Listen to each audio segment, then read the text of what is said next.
Ok, gracias, buenas tardes. Vamos a comenzar esta grabación para la materia de seguridad y salud en el trabajo de la profesora Tania Melissa Soria López, de la Universidad Autónoma del Estado de México. La licenciatura es Administración y estamos en el 8º semestre. Pues es para mí un gran placer y un gran gusto estar en este equipo con mis compañeras. Las voy a nombrar en orden alfabético. Mireli, buenas tardes. Buenas tardes. Mi nombre es Mireli Jacel Aguilar García. Mi número de cuenta es 1727-646. Muchas gracias, Mireli. Itzel Joana, buenas tardes. Hola, buenas tardes. Mi nombre es Ixel Joana Castilla González, con un número de cuenta de 1727-656. Muchas gracias. Jessica, buenas tardes. Buenas tardes. Buenas tardes, mi nombre es Jessica Espinosa Reyes, con un número de cuenta 1727-667. Gracias, Jessica. Juana María, buenas tardes. Hola, buenas tardes. Mi nombre es Juana María Marín Vázquez y mi número de cuenta es 1727-690. Muchas gracias. Marisol, buenas tardes. Buenas tardes, mi nombre es Etzareli Marisol Martínez Ayala, con un número de cuenta 1773-757. Muchas gracias. Por último, yo soy Isaías Jonathan Méndez Hernández, mi número de cuenta es 9814-337. El día de hoy nos reunimos para dar la exposición sobre el marco normativo de seguridad y salud en el trabajo aquí en México, y vamos a comenzar con la exposición. En estos momentos voy a compartir la pantalla. Por favor, me informan en cuanto se vea la exposición que tenemos programada.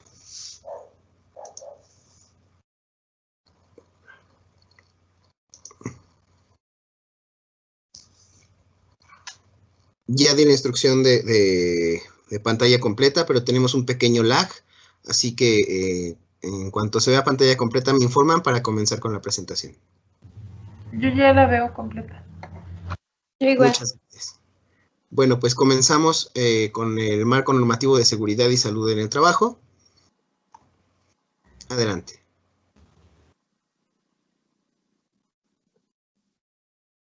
Bueno, vamos a comenzar por quién regula el marco normativo de seguridad, que es la Constitución Política de los Estados Unidos, la Ley Federal de Trabajo, el Reglamento de Seguridad y Salud en el Trabajo y las normas oficiales de la Secretaría de Trabajo y Previsión Social, y por último las disposiciones y medidas preventivas de la seguridad y salud en el centro de trabajo. ¿Qué es una norma de seguridad? ¿O qué son las normas de seguridad? Es la anticipación adecuada para evitar daños que se puedan manifestar o ocurrir en la área del trabajo. Continuamos con la norma 20,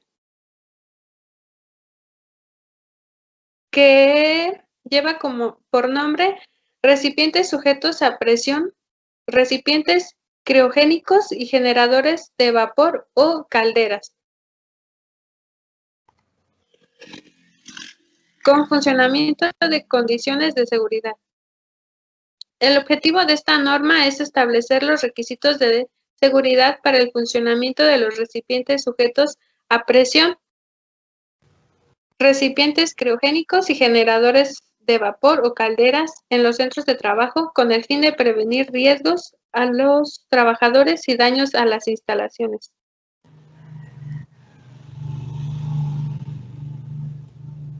El campo de aplicación de esta norma se rige en todo el territorio nacional y se aplica en todos los centros de trabajo donde funcionen los recipientes como de presión, recepciones criogénicos y generadores de vapor o calderas.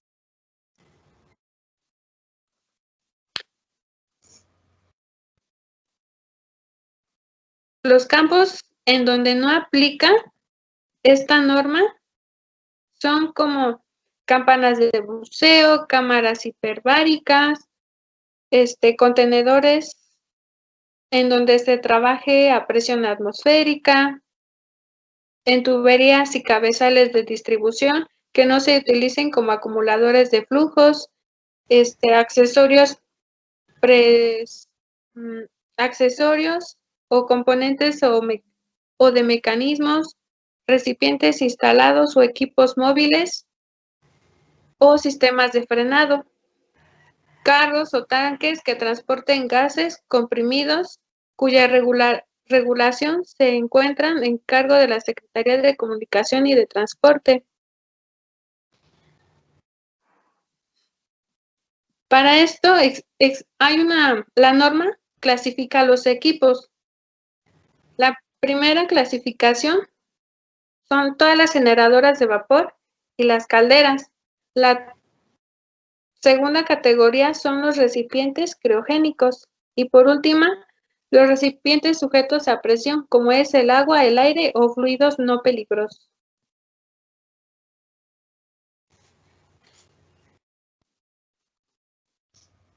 Ahora bien, hablemos sobre la norma número 22, 2008-2015. Habla acerca de la electricidad estática en los centros de trabajo y con las condiciones de seguridad.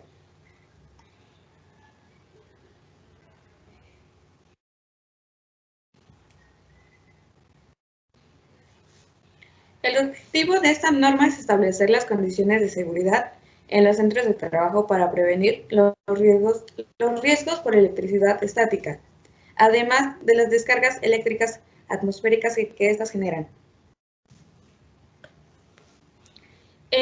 Su campo de aplicación es a nivel nacional, aplica en todos los centros de trabajo donde se almacenen, manejen o transporten sustancias inflamables o explosivas, además de que se almacenen o generen cargas eléctricas estáticas. Se anexa un punto adicional a lo que es la norma número 22 de 2015, donde menciona que no aplica en competencia de la Secretaría de Comunicaciones y Transportes. Las obligaciones del patrón. Muestra un listado de obligaciones, pero les mencionaré las más destacables. La primera es mostrar los documentos hacia la autoridad competente. El otro es establecer condiciones de seguridad para controlar la generación y acumulación de cargas eléctricas estáticas. Instalar un sistema de puesta a tierra, ya sea con dispositivos o equipos para controlar la acumulación de cargas. Capacitar y adiestrar a todo el personal en riesgo de explosión. Informar al personal y a la Comisión de Seguridad e Higiene en caso de que presente algún suceso que genere, que ponga en riesgo la vida de los empleados. Medir la resistencia a tierra de la red de puesta a tierra. Exhibir ante la autoridad laboral, cuando así se solicite, la información y documentación que esta norma le obligue a elaborar o tener al alcance.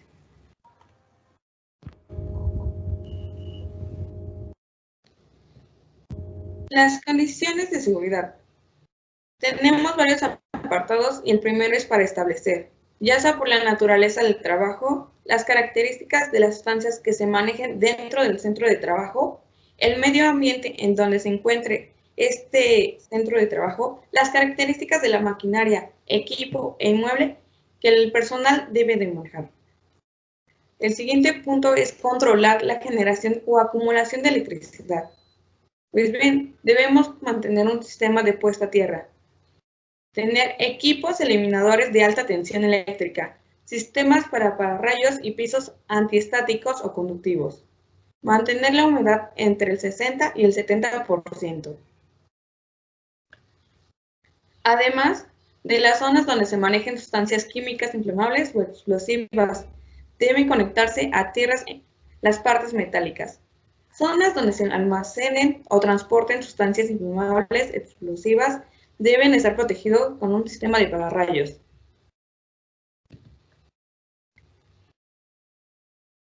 Se debe proteger los sistemas de pararrayos, protegerlos por sistemas de pararrayos locales y edificios que por la densidad de rayos a tierra de la región. Aquí en la imagen podemos observar lo que puede ser un sistema de pararrayos. Método de caída de tensión. Se puede utilizar estos equipos, que es un voltímetro y un medidor de resistencia a tierra, para observar la cantidad de energía que se está acumulando.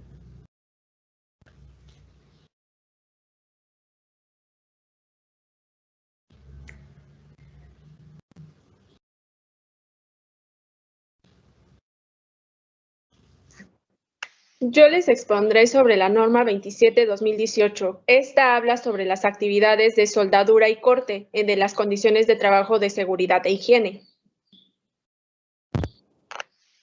Su objetivo es establecer condiciones de seguridad e higiene, como lo menciona la norma, en las condiciones de trabajo para reducir riesgo en las actividades de soldadura y corte. El campo de aplicación se rige en toda la República y en los centros de trabajo donde se realicen dichas actividades. Las obligaciones del patrón. Como mi compañera, mencionaré las más destacables. Aquí habla sobre que el patrón tiene que analizar los riesgos que pueden tener al realizar estas actividades. También menciona que se debe informar al trabajador sobre estos riesgos. ¿Cómo lo va a hacer el patrón? Esto se hace a través de carteles, de folletos, en donde explique cuáles son los posibles riesgos que puede tener el trabajador. También hablamos sobre una capacitación. Esta capacitación se debe dar siquiera cada vez al año para que los empleados no corran estos riesgos. También hablamos sobre un programa para el control. Esto quiere decir que podemos reducir riesgos con estos programas si se llevan a cabo de la manera correspondiente, como se están dictando. Y las actividades se deben de hacer de manera escrita. ¿Qué queremos decir con esto? Si tenemos a un empleado que va a hacer la fabricación, la soldadura de una estructura de un camión, él primero tiene que informarle al patrón cómo lo va a hacer para que éste le dé la autorización, porque si no, él correría un riesgo y el patrón no estaría informado. La siguiente, por favor. Las obligaciones de los trabajadores. Este tiene que participar en la capacitación que le está dando el patrón.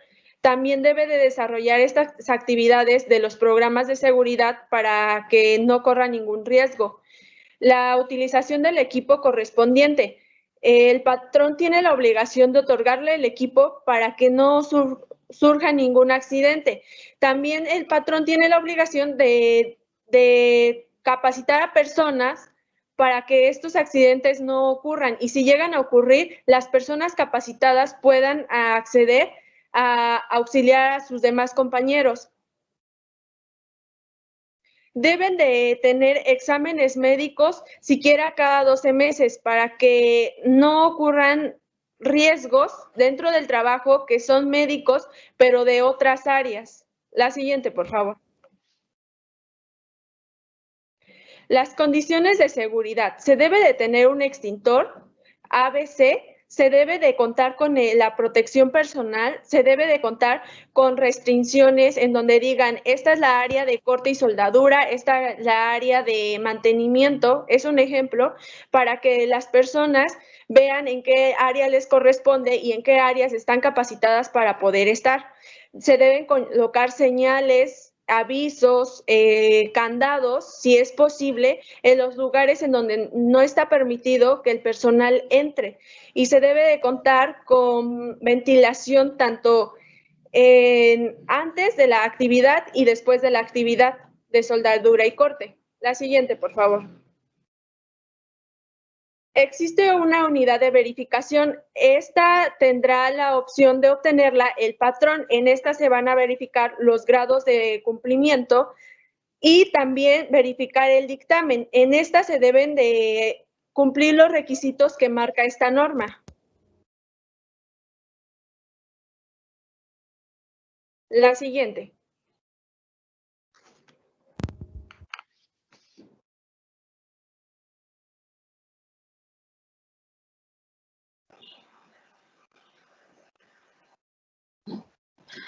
Bueno, en la norma oficial mexicana número 29 nos habla sobre el mantenimiento de las instalaciones eléctricas en centros de trabajo en condiciones de seguridad. Su objetivo es establecer las condiciones de seguridad para la realización de actividades de mantenimiento de las instalaciones eléctricas en los centros de trabajo, a fin de evitar accidentes al personal responsable de llevarlos a cabo y a personas ajenas a dichas actividades en que pudieran estar expuestas.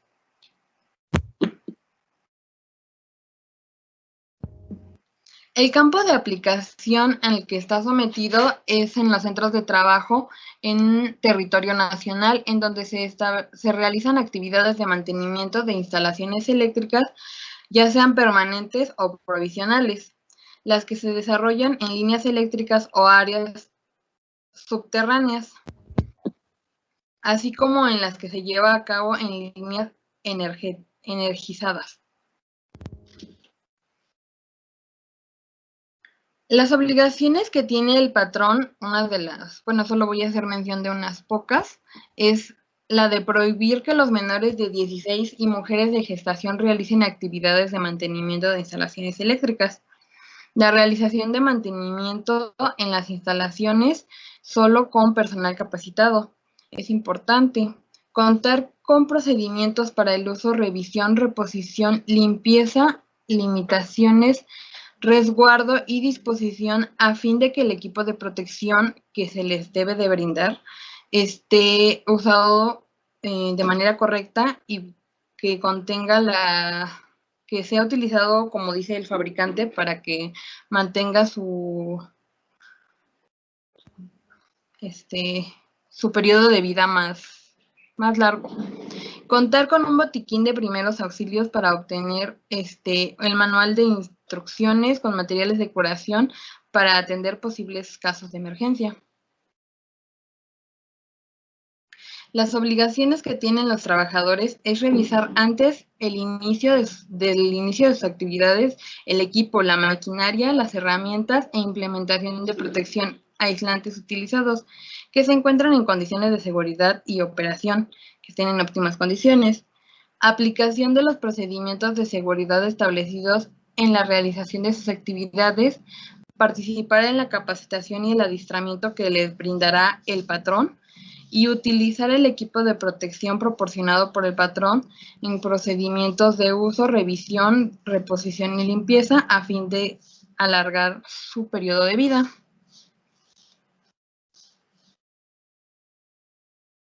La capacitación de los trabajadores se debe realizar para el mantenimiento de las instalaciones eléctricas.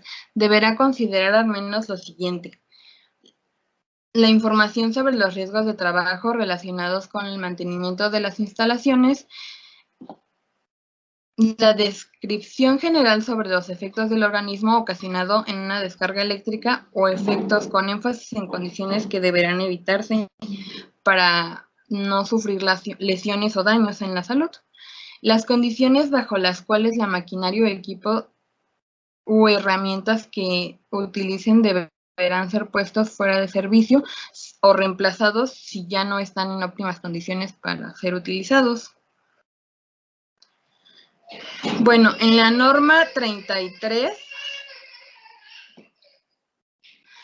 en condiciones de seguridad para realizar trabajos en espacios confinados.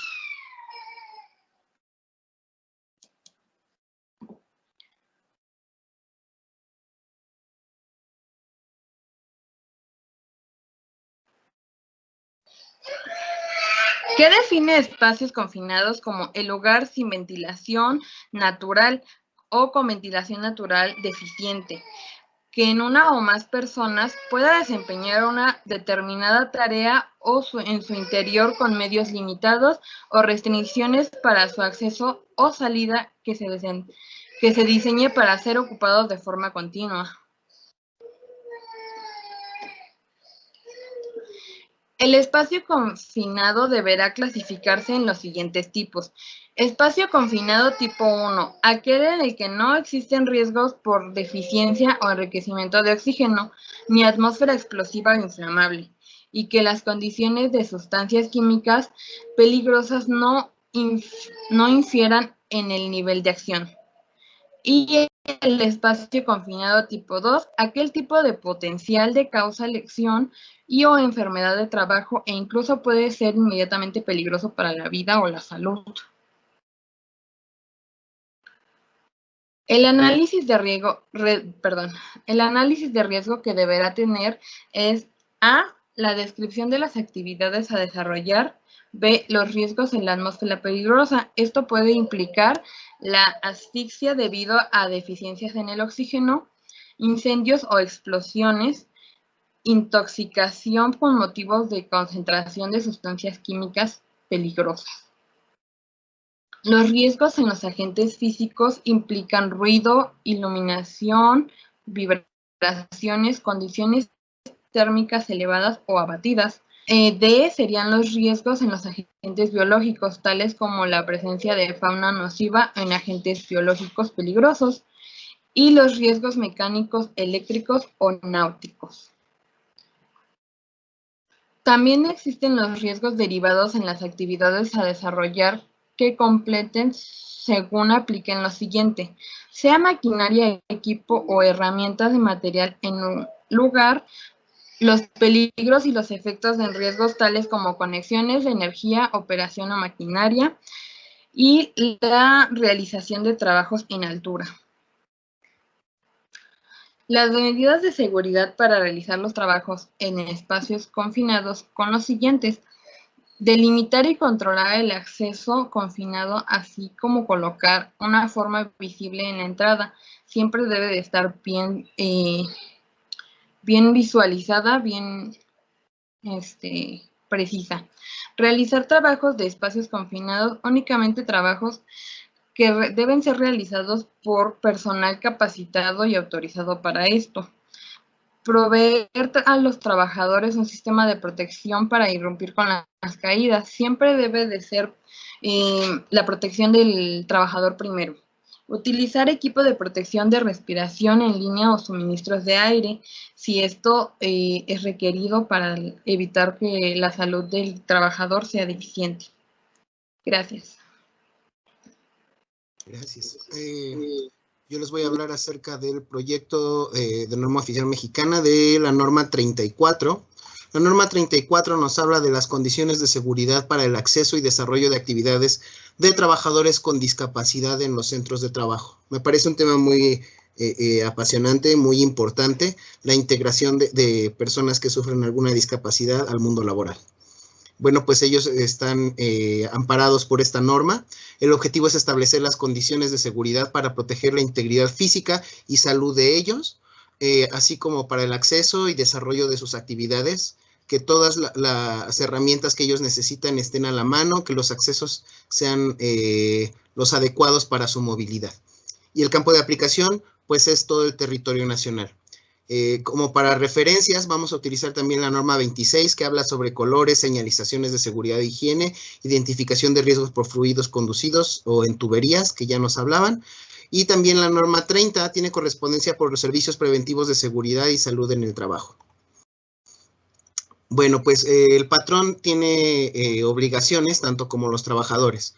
El patrón tiene que realizar un análisis para determinar la compatibilidad del puesto que está ofreciendo con la discapacidad del trabajador. Así pues, sus capacidades sean aprovechadas al máximo, en el lugar correcto, la persona correcta, como decimos los administradores. Y de conformidad con el capítulo 7 de esta norma, que más adelante hablaremos de él, que es el análisis para determinar la compatibilidad de los trabajadores con su discapacidad con el puesto de trabajo. Vamos a ahondar más en el tema.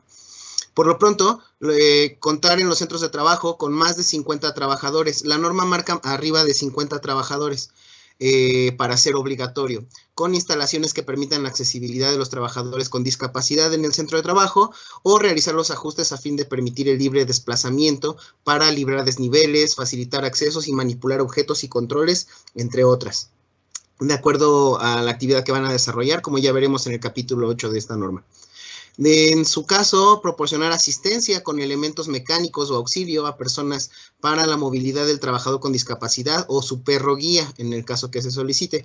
Cuando que se encuentren en correcta función las escaleras y las rampas, o donde haya lugares de difícil desplazamiento para ellos en caso de silla de ruedas o en caso de ceguera o de dificultad de movimiento.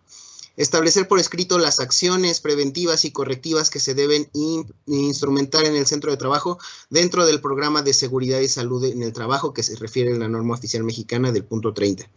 Para prevenir riesgos a los trabajadores con discapacidad, considerado además para puesto y lugar de trabajo, hay que tener en cuenta la discapacidad de cada trabajador, el área y el puesto de trabajo, los riesgos específicos asociados con la discapacidad de los trabajadores, las medidas de control o técnicas administrativas existentes, así como la evaluación de su efectividad, y en su caso las medidas de control adicionales que el patrón determine para implementar o sobre todo para minimizar los riesgos.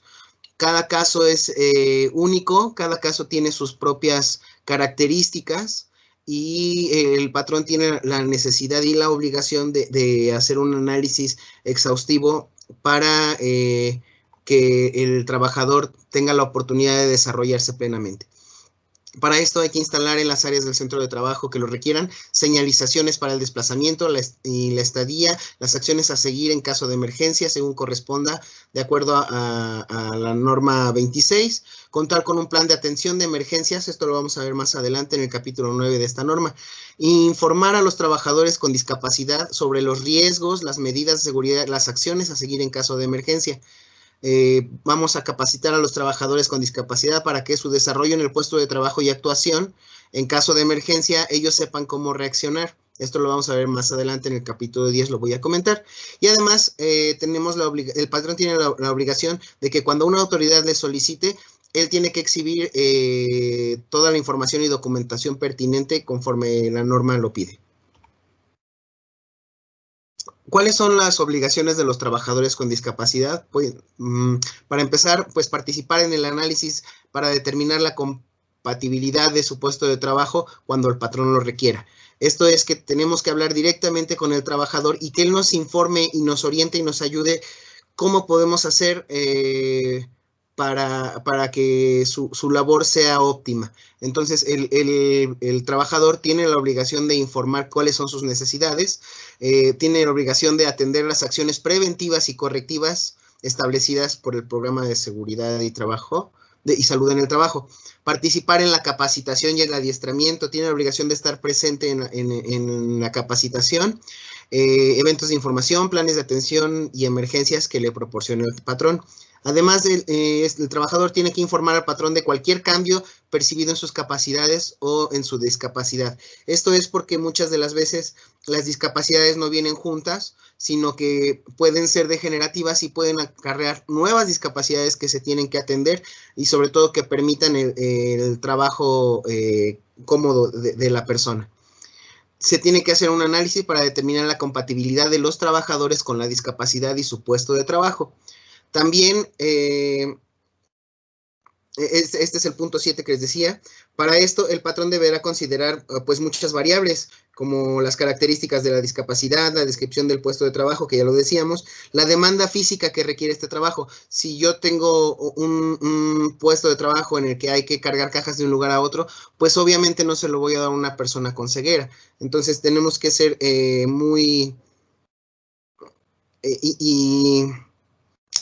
tenemos que tomar con mucha seriedad todas las acciones desde la definición del puesto de trabajo y la persona que necesitamos y qué persona con discapacidad nos puede desarrollar cómodamente para él esta actividad. También el patrón tiene que analizar la distribución de las rutas, las señalizaciones, la iluminación, que los pasillos circundantes, o sea, los pasillos que cruzan, los accesos de trabajo, y además tiene que encontrar las medidas a desarrollar para eliminar o reducir o controlar los peligros que pudiesen encontrar. Por ejemplo, quizá tenemos alguna persona, alguna secretaria que nos pueda apoyar con trabajo de oficina, sin embargo la oficina está al fondo y tiene que pasar por lugares de un taller, por ejemplo, se me ocurre, ¿no? Donde puede haber tubos, donde puede haber aceite en el piso que impidan su libre paso. Entonces todo este análisis tiene que arrojar esa información y se tiene que estar actualizando constantemente.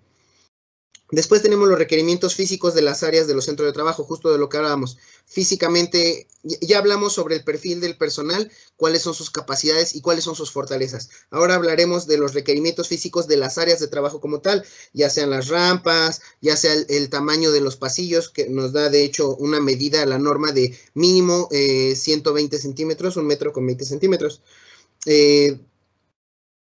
Contar con elementos para comunicar la entrada y la salida, tener señalizaciones, atención visual, auditiva y táctil. Esto es por si tenemos personas ciegas, si tenemos personas sordas, tienen que encontrar unas luces parpadeantes, si tenemos personas ciegas tiene que ser auditivo, inclusive muchas de las señalizaciones tienen que venir en braille.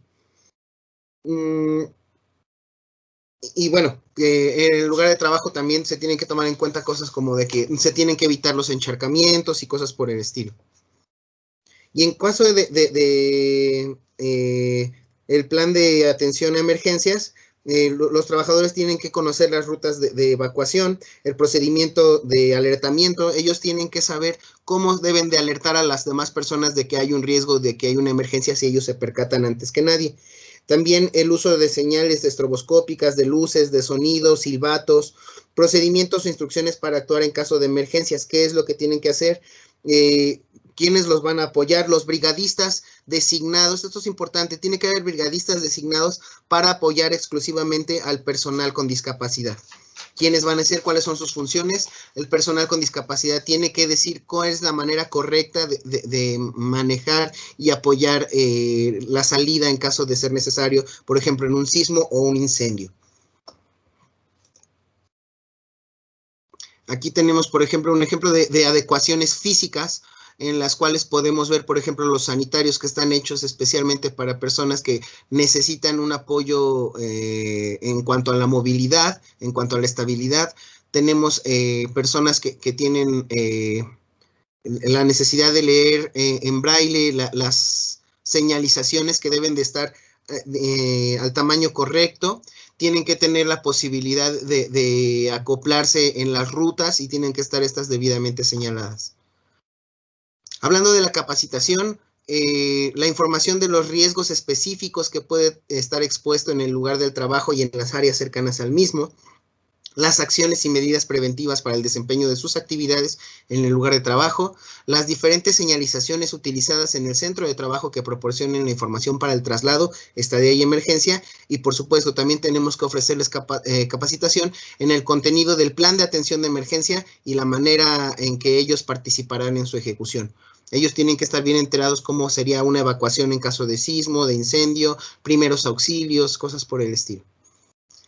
En cuanto a las unidades de verificación, pues el patrón tiene la opción de contratar una unidad externa de verificación, que esta tiene que estar acreditada y aprobada.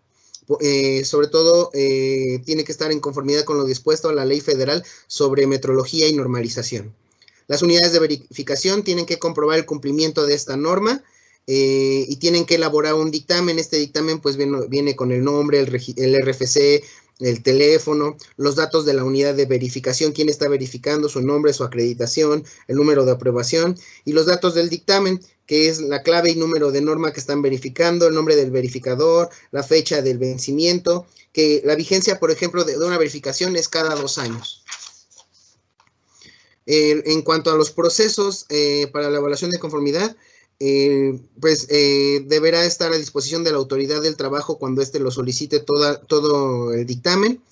Y los aspectos a verificar, pues bueno, son la revisión documental. Quiere decir que todo lo que tenemos por escrito, todas las normas, todas las capacitaciones, los manuales de operación, los manuales, los estatutos, las políticas, todo tiene que estar por escrito.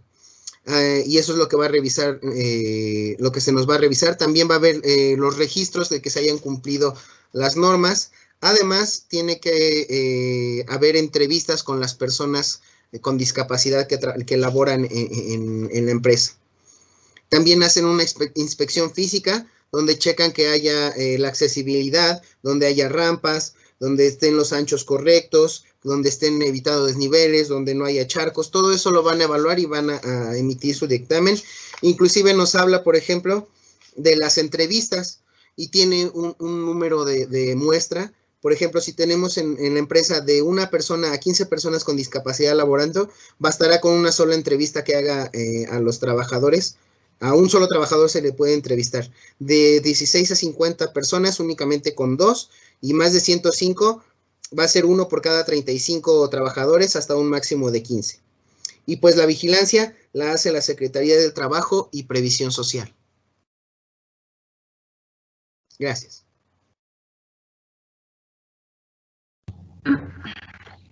Buenas tardes. Bueno, ahora yo hablaré acerca de la Ley General de Salud y de sus referencias en el ámbito laboral.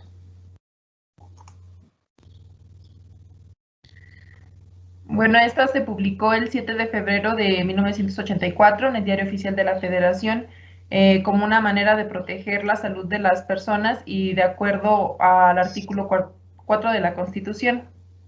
Este establece las bases para el acceso a la salud en cualquier parte del país.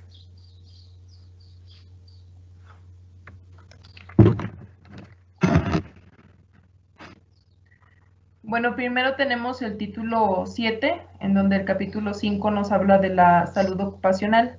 En los artículos del 128 al 132. El 128 hace referencia a que las actividades de trabajo y cómo estas deben de ajustarse a las normas que dicten las autoridades sanitarias y las demás disposiciones legales con la finalidad de proteger la salud de las personas. Siguiente, por favor. En el 129 nos habla de cómo la Secretaría de Salubridad y Asistencia tiene a su cargo la implementación de las normas para el uso del equipo, instrumentos, sustancias, etcétera, que se utilicen en el trabajo y cómo establecer los límites máximos permitidos a la exposición de los contaminantes, así como también llevar un control que permite el cumplimiento de estos requisitos con la finalidad de que se reduzcan los accidentes en el ámbito laboral. Siguiente, por favor. En el artículo 130 se habla de que la Secretaría de Salubridad y Asistencia tiene la responsabilidad de desarrollar la investigación que permita prevenir y controlar los accidentes de trabajo. El 131 habla acerca de que esta Secretaría debe ocuparse de llevar a cabo programas que prevengan los accidentes y las enfermedades laborales. Y en el 132 se comenta que se le llama locales a cualquier instalación donde se realicen las actividades ocupacionales.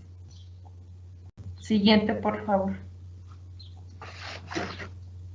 En el título 8, capítulo 4, se habla de los accidentes ocupacionales, para lo cual se explica en estos 5 artículos, así como la materia de prevención y control de los accidentes, lo cual comprende desde el conocimiento de las causas más usuales que generan los accidentes, las medidas e investigaciones para prevenirlos y el fomento de los programas y educación para la salud. También aquí se habla de... Perdón, ¿le puedes regresar tantito, porfa? Sí. Gracias. También aquí se habla de cómo la Secretaría tiene el deber de coordinar sus actividades con la Secretaría de Trabajo y Previsión Social y demás dependencias. Esto con la finalidad de que se investigue, se prevenga y se controlen los accidentes en conformidad con las leyes.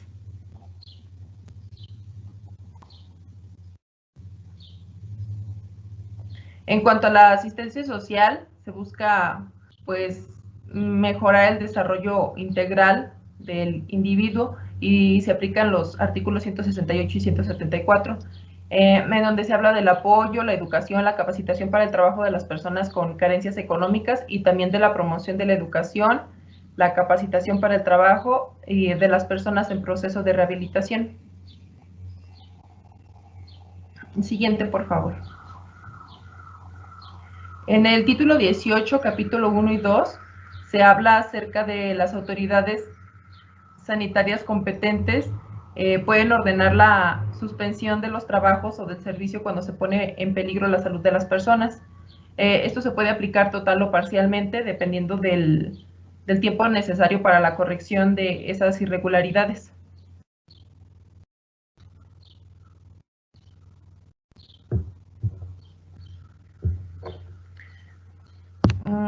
Bueno, aquí vendría mi conclusión respecto a la ley, en donde pues yo creo que esta ley busca un bienestar integral para las personas, tanto física como mental, y para mantener una adecuada protección a la salud de las personas en el trabajo. Y pues también busca como una constante actualización en las normas, reglas y los programas y la información en general que puede ayudar a mejorar las condiciones de trabajo. Sin embargo, yo pienso que pues, la mayoría de las empresas no aplican estas condiciones, ya puede ser por la corrupción, por la ilegalidad o porque simplemente se aprovechan de la ignorancia y de la necesidad de las personas, y pues las condiciones laborales dejan mucho que desear en la actualidad y en nuestro país. Eso sería todo. Gracias.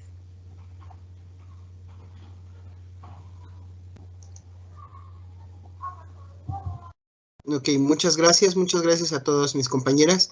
Quisiera que todos nos dieran por último, igual que Juanita, su conclusión acerca de nuestro propio tema y el tema de los demás compañeros, por favor, iniciando como ya tenemos por costumbre, por orden alfabético, comenzando con Mireli, por favor.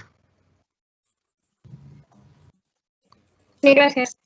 Pues en conclusión de la norma 20, pues nos habla de los puntos, de los indicadores que se deben de tomar en cuenta para evitar accidentes, como es, nos mencionaba,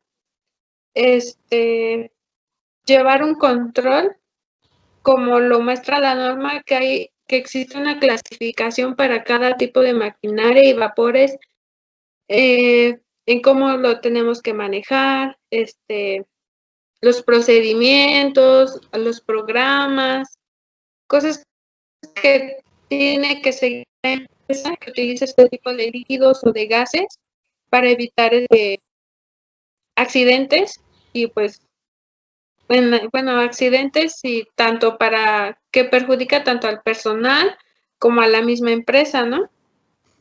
Sí, inclusive a la sociedad, porque son tanques que están a presión, son tanques que pueden tener, no necesariamente pueden tener material flamable, sin embargo, por la alta presión en la que están contenidos pueden generar una explosión y puede tener riesgos colaterales bastante fuertes.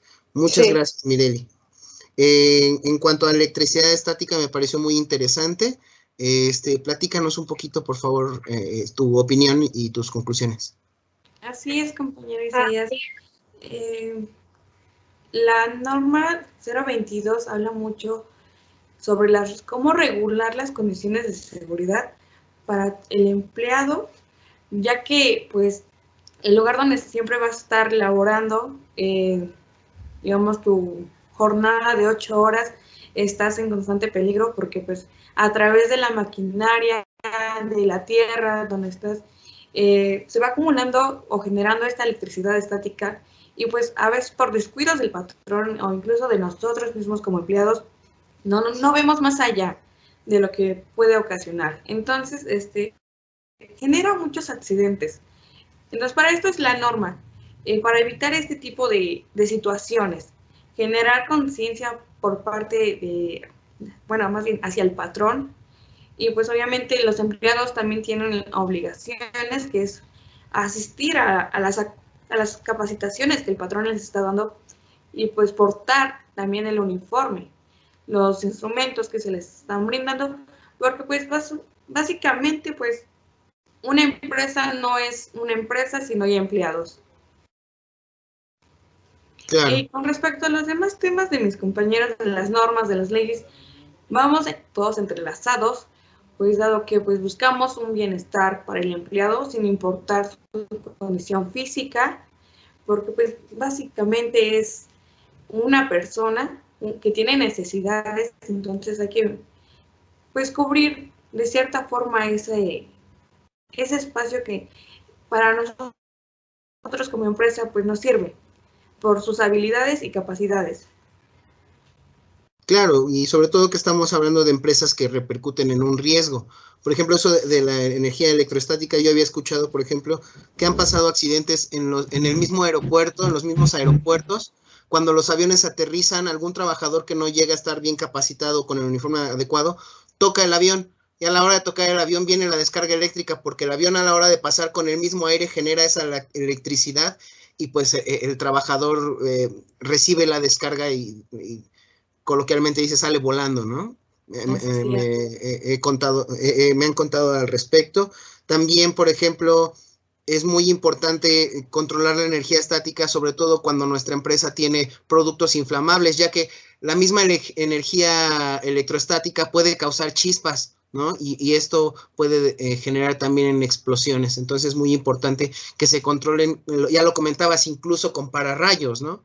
Que permitan que la descarga vaya directo a tierra y que no choque y no haga un innato de explosión, claro. Muchas gracias, Marisol. Gracias. Compañera Jessica, por favor, ¿nos puedes dar tus conclusiones personales?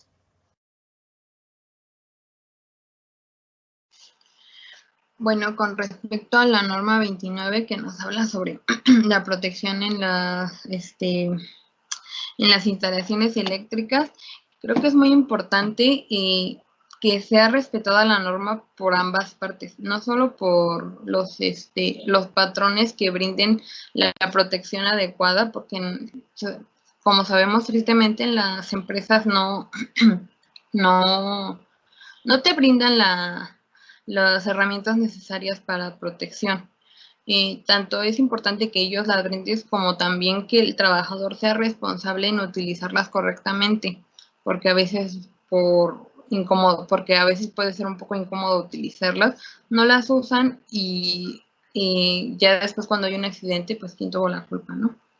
Y concerniente a los espacios de brindar tus servicios en un área de trabajo que está confinado, también es importante, creo que a lo mejor no habla un poco sobre el aspecto moral de la persona, porque yo creo que cuando hemos hablado de que no trabajamos en un ambiente con iluminación, con, ¿cómo se dice? Bien ambientado, solemos deprimirnos, quizá, no sé, afecta nuestras emociones de alguna forma. Entonces también podrían enfocarse un poco en ese aspecto de brindar no solo bien, ¿cómo se dice? Bien protegidos con las neuroídas, sino que también ir abarcando un poco lo de las emociones, ¿no? Que estén bien motivados los trabajadores.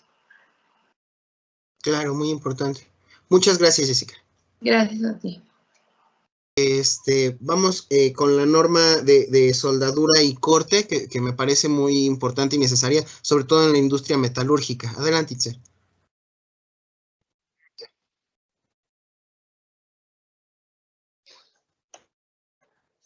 ¿Me escuchan? Sí, te escuchamos. Ok.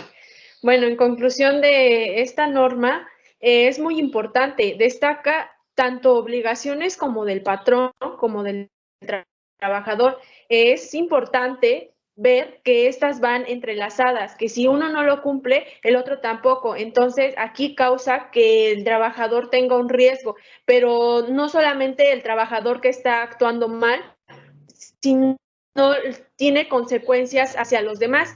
También podemos ver que, como se mencionaba anteriormente, que tanto el trabajador es importante en una empresa como el patrón, pero aquí se deben de seguir estas reglas para tener una buena conexión. Y pues en conclusión de todos los temas, considero que todos van entrelazados porque todos buscan un punto específico y como se pudo destacar en esta norma, nos ponen los temas así, la obligación del patrón, la obligación del trabajador y todo va destacando de una manera sincrónica creo se dice. Entonces considero que todo va unido para mantener una mejor estabilidad en las áreas de trabajo. Claro, porque sale, como hablábamos en otras materias pasadas, inclusive otros semestres pasados, a veces es mucho más barato la prevención que los accidentes o que las demandas o que los riesgos o que pierdas personal capacitado, ¿no?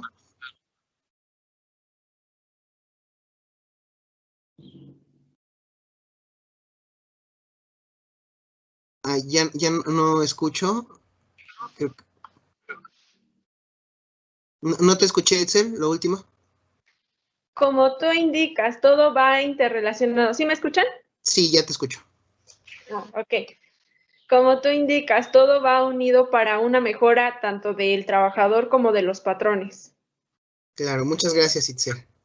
Juanita, tú ya nos diste tu conclusión, pero ¿te gustaría agregar algo más?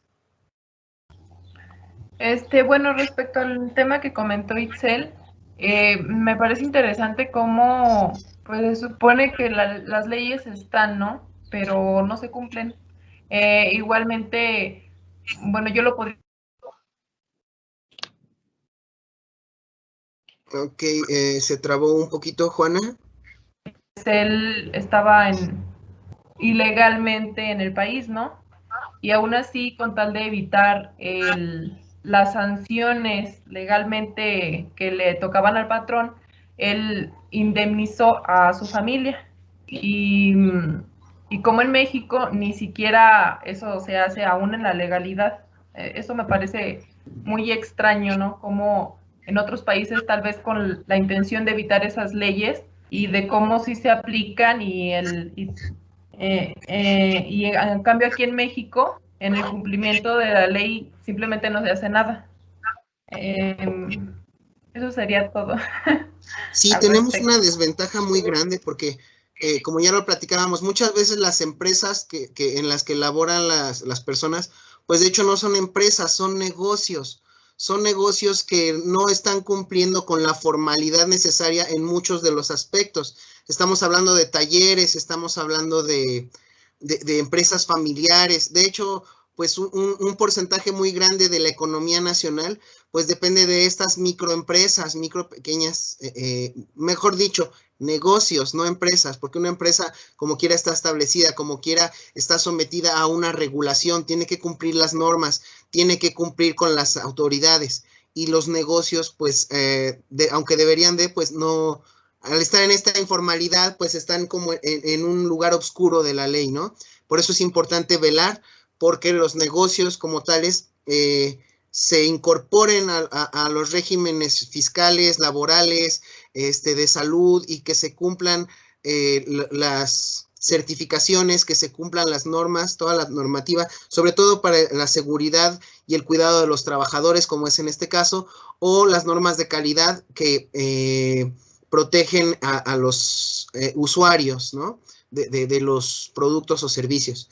En mi caso, el tema que me tocó es un tema que yo lo siento muy cercano, las personas con discapacidad y su unión al trabajo. Me parece de absoluta importancia. Yo creo que tenemos una mala cultura de pensar que las personas con discapacidad tienen que estar en casa, no pueden hacer nada, cuando son personas que demuestran que día a día son trabajadores, que día a día tienen que resolver conflictos, que día a día su vida depende de ser eficientes y eficaces, y eso puede ser muy bien aprovechado para las empresas. Sin embargo, las empresas se tienen que adecuar también a las características de este tipo de trabajadores, y qué bueno, y lo celebro, y ojalá que cada vez haya más empresas que dediquen funciones, que dediquen perfiles de trabajo a las personas con discapacidad. Entonces, y sobre todo, pues en sí, en general, a todo el personal, que las empresas se preocupen porque tú, trabajador que trabajas con una planta de soldar, tengas la obligación de utilizar guantes, tengas la obligación de usar casco,